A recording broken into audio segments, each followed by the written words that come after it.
Hey, this is Robert, and thank you for watching the Station Square podcast. And I'm just so glad that um, today is just a nice, gorgeous day in July, and we're here today chatting with okay, I'm trying to recall if this was a previous guest or if this is the first time, but this is Ali. Thank you so much for joining me on today's little Station Square episode. Yeah, happy to be here. I think we met sometime last year. Yeah, No, yeah, that's right. Yeah. Now I remember. Yeah. So glad to have you back. happy to be here. Yeah, I guess to start this off, how is 2025? Just share about your st all the stuff that you've been working on, achievements. Yeah, just let's get the ball rolling. Yeah, I 2025 is going pretty well, I think. I just started rehearsals for um uh uh, uh oh my gosh, I just John Patrick Shanley play. And it's a part of the the Lionheart Festival in Atwater Village at the end of the month. So it's a lot of really interesting, unique, creative people who are all doing different one acts and short plays. Um, that it all kind of got started out of an acting class that I'm in.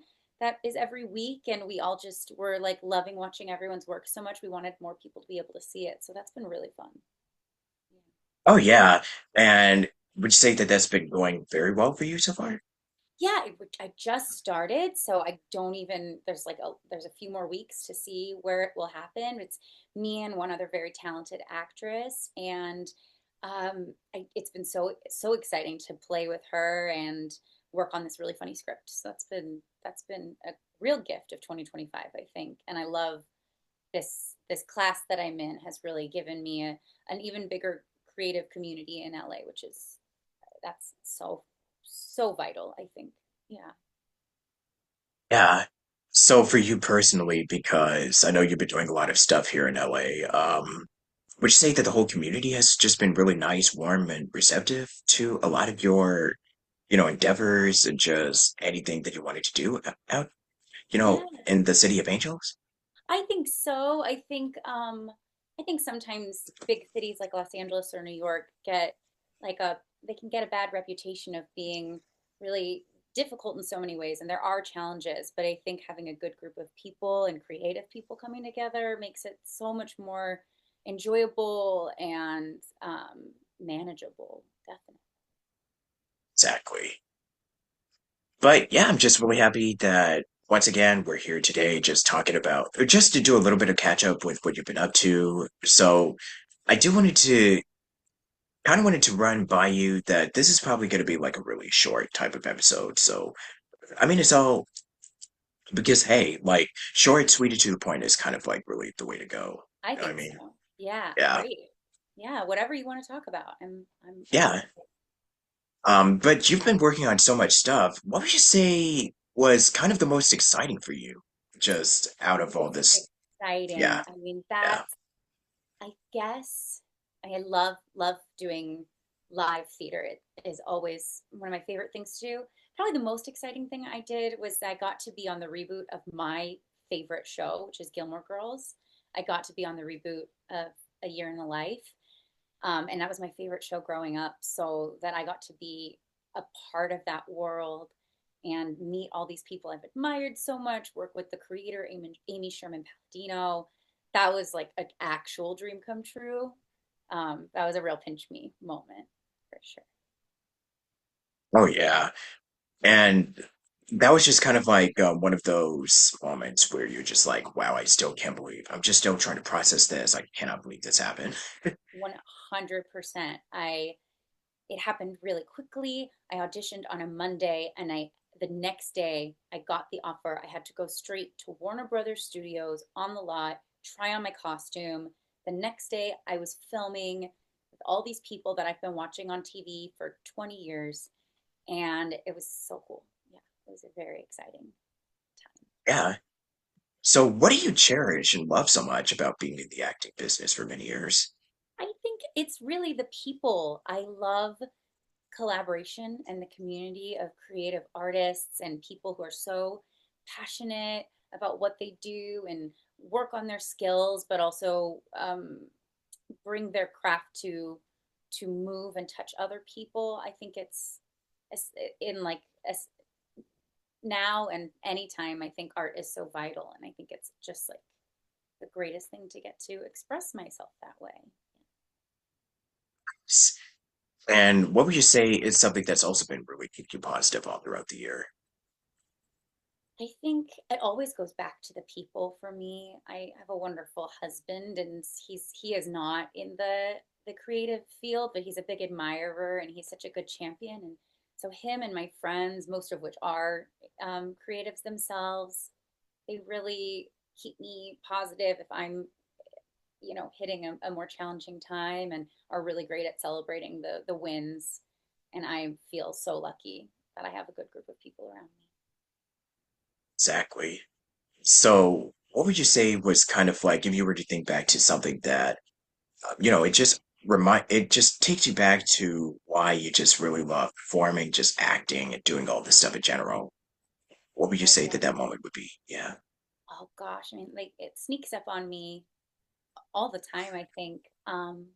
Recently I got to, it was so simple. It was a quiet thing for myself, but I got to audition for a show that I had seen that was my favorite thing I'd ever seen on stage in New York. And they're bringing this production, they're transferring it. And so they just needed somebody to replace. And I had to very last minute learn the material. And I just was emotional even learning it, because I thought, how neat is it that I even get a chance to do this thing that I love so much. And that those type of things happen regularly to me. I just can't, I really can't believe it. Yeah. But it's just kind of like whenever we think back to the moments of why we love doing this, it just really makes it all the more like it just really makes it so much sweeter, you know what I mean? Totally. I couldn't agree more. Yeah. In all the years that you've been doing this, who would you say was very instrumental in helping you alongside your acting journey? Gosh, so many people, teachers especially, who've really believed in me. But I think, I mean, the person who set so much in motion for me was a woman that I had admired since I was 4 years old. I saw her as Belle in Beauty and the Beast on Broadway, Susan Egan, and she was the artistic director of my junior high and high school just for 1 year interim when I was 12. We all had to audition for her, and she was my hero already. And she saw something in me. I sang a song that she had sung in that show, not even thinking it was just the song that I still sometimes sing for a lot of auditions. And afterwards she said, who's your agent? And I said, I don't have an agent, because I just did it because I did it for fun. And she said, where's your mom? And she talked to my mom, and she ended up introducing me to her manager, who was my manager for a very, very long time, and who got me all of my first really big opportunities. And so I just can't believe that happened. It was really kismet, I think. It's so sweet of Susan to really do that for you. Yeah, I think so. Yeah, and it's so crazy that you kind of almost look just like her too. Like, I just want to point that out right now. Right? Yeah, I was just looking and I'm just like, wow, the resemblance is so scary. That's it. Thank you. I take that as a big compliment, because I so admire her. Yeah. Yeah, I think it was like, I remember seeing Susan. It wasn't like, I don't think Hercules was my first time seeing her, but it was the Beauty and the Beast musical because I'm a big musical guy, and I know she's been in a lot of other shows and theater, and yeah, it's just, when you really look up her resume of work, it just kind of really speaks for itself. You know what I mean? Yeah, she's so talented. Oh yeah, for sure.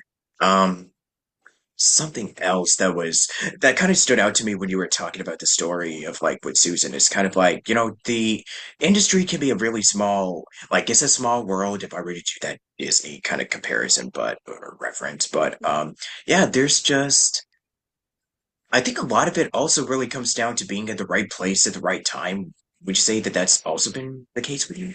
I think so. I think that it's we do all this work on our own, and sometimes, especially right now with self tapes and things, it can feel like it's going nowhere. But oftentimes the stars really do align. You just are in the right place with people who really see something in you that maybe is overlooked by others, and it leads to the exact dream jobs. It's very cool. Yeah. Yeah. because a lot of this really comes down to the timing of everything. I mean, I think when we last spoke, we were kind of in the middle of a strike going on and all across in show business, but now we're kind of sort of reached an agreement. I mean, well, I know we definitely reached an agreement when it comes to video games and, with all this stuff that has kind of been, you know, kind of taken care of. We'll just have to see how it's going to affect in the long term. So you just never know where the industry might end up in a year or two because it's always just unpredictable and it's just changing all the time. That's very true. Yeah. Yeah.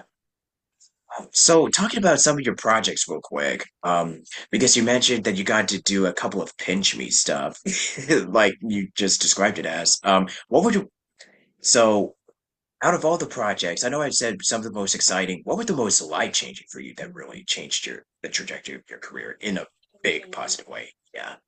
Probably a handful of musicals that I did around that same time that I met Susan. I did a show that I love so much called Ragtime. I did it here in Los Angeles. I did it Oh, a few wow. times, Hmm. and I got to work with extraordinary, extraordinary people. Talking about Disney, Ken Page was in that with me. Oh He was my billionaire. God, Yeah, man. and Yeah. it was, and I'd always loved that show. It's still my favorite show.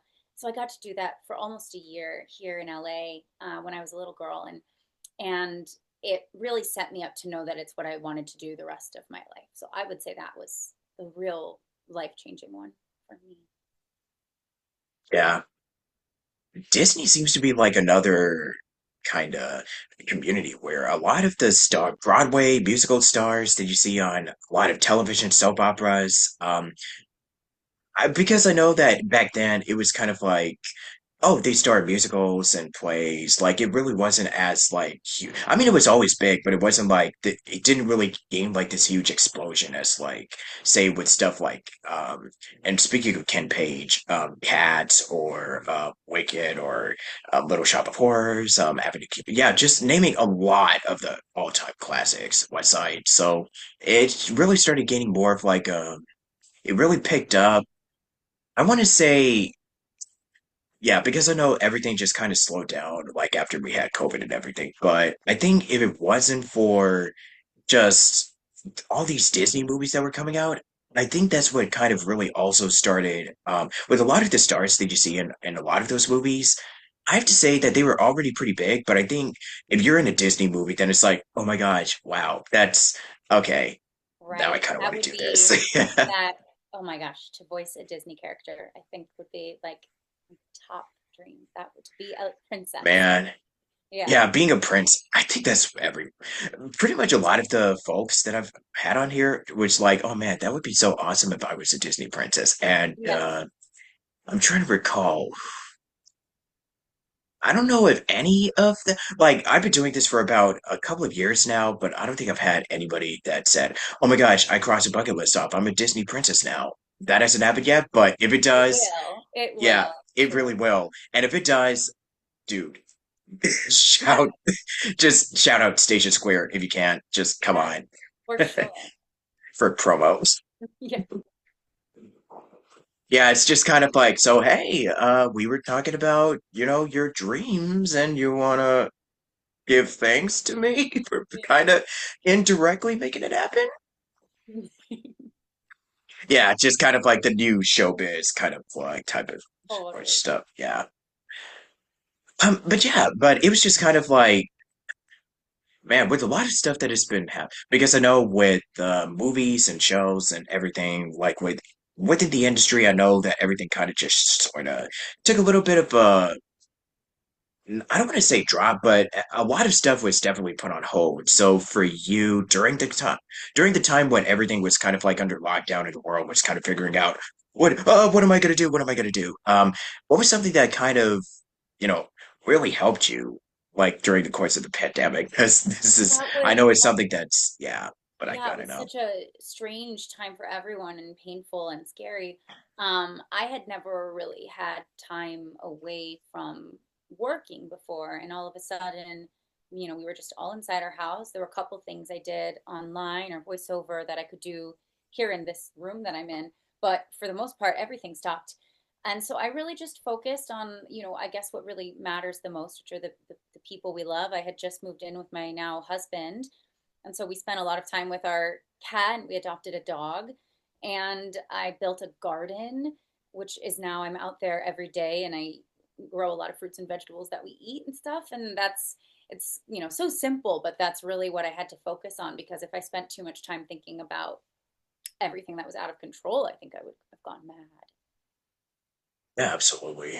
I mean, in the case of right now, I mean, there's a lot of stuff that is way outside of our control that Yeah. it can be pretty, it can be isolating. It can just, there's so many scenarios, so many times where I'm just like, God, why? But at the end of the day, I'm just thankful that, like, look, I have a bed that is just literally right in front of me. I have all this closet, clothes, and roof, and just you really just gotta be really grateful and thankful for this stuff that you do have. Like, I know it might seem small to a lot of people, but trust me, you have no idea um how it's just there's millions out there that could literally that dream of having, the stuff that we're doing every single day, just the stuff that we have, like all the posters and everything, a self-tape uh room. You're Like right. You're so right. I can't even describe it, but it's just yeah, yeah. Totally. Let me see. Are there any other questions? Because I really want to talk about this stuff all day, but I don't know. I guess it's just a nice little catch up of what you've been up to and just, oh yeah, what would you like to see since we're kind of in the second half of, 2025? What I'd like to Any see goal? happen, like, Yeah, like anything that you're looking forward to the most for the rest of the well, year. I mentioned I'm doing this play at the end of the month. It's just for a weekend. I would love to do more on stage. I just love it. It's my favorite thing. And while some of the industry is slow, there still is a lot of really good theater happening right here in LA, and it's very I see all of it when I'm not in it, and I would like to be in it more and see a lot more of it because it always inspires me to see people who are wonderful actors and singers on stage. Yeah, of course. So, what would you say is kind of like the last, any final thoughts or advice that you want to close out this interview with to Lots those of that want to do? Yeah. advice. I think the thing that's just proven to be true time and again is that when things look bleak or you don't know what's coming next, that you never know what's coming next. So it means that it could be great things beyond your wildest dreams, and it doesn't have to be that it won't be good. So I think just like keeping positive and looking forward to whatever is around the corner that you don't even know. Oh, yeah. Because with so much that is out of our control, nobody can tell what's going to happen in a day or in a month. But the best we could do is just really be there for one another and have a positive community that can help you out even during times Yeah. of crisis of darkness in the Yeah. world. Yeah. And I know you've already plugged in your projects, but where can people check out your stuff? Like you have Yeah. social media, just, I have just self promo. Yeah, I have a social media. I'm on Instagram is the only social media I have, which is Ali Axelrad, um, Ali with one L. And I have a website, aliaxelrad.com. So both of those I keep pretty current with what's going on. Yeah, pretty dope. And yeah, for your other stuff that you just shared with us, where can we check those out? Oh yes, the Lionheart Festival is at Moving Arts Theater, which is in Atwater Village, and it will be the last weekend of July. And I will be in a John Patrick Shanley three-person play called Psychopathia Sexualis. It's very funny, but all of the shows that they're doing are going to be great. They're all in really good hands. Yeah. Yeah. Um, let's see. Anything else that I want to discuss with you? I think that's pretty much about it. I know something is probably going to come up. I'm just be like, oh no, I cannot believe I didn't ask Well, we'll just this. have to do it again then. That'll be great. Yeah, for sure. Like sequels and yeah, because I think we discussed how you got into acting and all that stuff. So I guess in a way, what is something that let's see, when you prepare for a character, or no, actually, that's one other thing.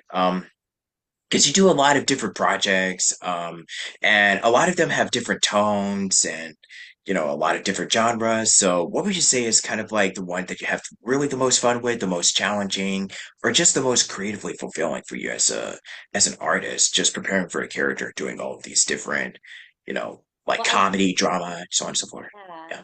I my favorite kind of pieces have a little bit of comedy and drama, both of them in it, and I really love pieces. I love researching different time periods and learning all about things I don't know anything about. I think that's like so much of the fun of it all. Um, so it's hard to pin down exactly, one type of genre, but I would say something that's really dark but that has a little comedy in it, or something that's really funny but is like quietly a little dark. That's my favorite kind of work, I think. Oh, yeah. And I know you, yeah, the future projects you've already disclosed like some of Mhm. it because you got the festival going on. Yeah, I know that's something that a lot of people are going to be looking forward to. So, yeah, if you like to say where it's at, what's going to be, what we can expect to see from it, and more details and information, that would be Yeah, I wonderful. think that's Yeah, all available at Lionheart Festival. There's an Instagram, and it's in Atwater Village at the Moving Arts Theater, which is over by where I Am a Theater and Echo do their shows. And there are four performances over 3 different days, the last weekend of July. yeah. So as far as motivations go, is there like any piece of like you could talk about media, you could talk about because you've already mentioned Susan, so I just got to know like who else or anything that you want to give recommendations for when it comes to studying acting or just yeah, I just take anything that really inspired inspiration. you that you want to, I share think, with others. yeah, I take inspiration from so many different people. I think just seeing as much as you possibly can see, whether that's, online or on YouTube, or going and seeing, a free play down the street, whatever it is, I think that the more that I see, the more I learn, the more I can discover in my own acting and singing. And that's the thing that I would recommend most is read as many scripts as you can read, see as many films, TV, theater as you can, whatever you like, see more of it, because that will probably lead you to what will you'll end up loving doing the most. Yeah, and I know there's definitely others, sorry, your plays, and we haven't really discussed everything here, but like I said, maybe for next time we'll probably discuss more about them if we Yeah, may. that sounds great. Let's do it. Yeah. It was great I meeting you. yeah, it's great meeting you too once again. Would you like to do like a little singing sample just to close us out? Oh, little singing. Yeah. Well, because we mentioned Beauty and the Beast, I'll just say, little Yes. town, it's a quiet village, every day like the one before. Little town full of little people waking up to say. Bonjour. Exactly. But yeah, trust me, if we had time, we would have did the whole song. But I think this is Perfect. kind of a pretty good note to end this out I on. think so. Yeah. Yeah, for the outro, you could say my name is Ali Axelrad, and I've done list shows that you've Okay. participated in, and this is Station Square with Robert Jackson. Whenever you're ready. Hi, this is Ali Axelrad, and I've been in Gilmore Girls, A Year in the Life, David Fincher's film Mank, and about 100 theater shows all around the US. Yeah, and you've just watched the Station Square podcast with me, Robert Jackson, and Ali Axelrad. Yeah. Just real quick, how was it like working with David, on that I had a documentary? great time. I know he's so strict, he's such a visionary, but I he hires everybody at the top of their field, from the editors to the gaffers to every single actor on that set, and I thought it was absolutely incredible. Yeah, Yeah, just wanted to quickly mention David just to give him a yeah, little bit of a shout out as well. for sure. Because honestly, if you have not seen Fight Club, what are you're missing out on? You're missing out, man. That's all I can say. So yeah, any goodbyes or closing, or we good? We good. Gosh, I think we're good. This was great. Thank you for having me. Excellent. And with that said, thank you so much for watching. God bless, and stick around next time on Station Square with Robert Jackson. Until next time, peace, and have a lovely rest of the summer, and stay cool from the heat. Take care.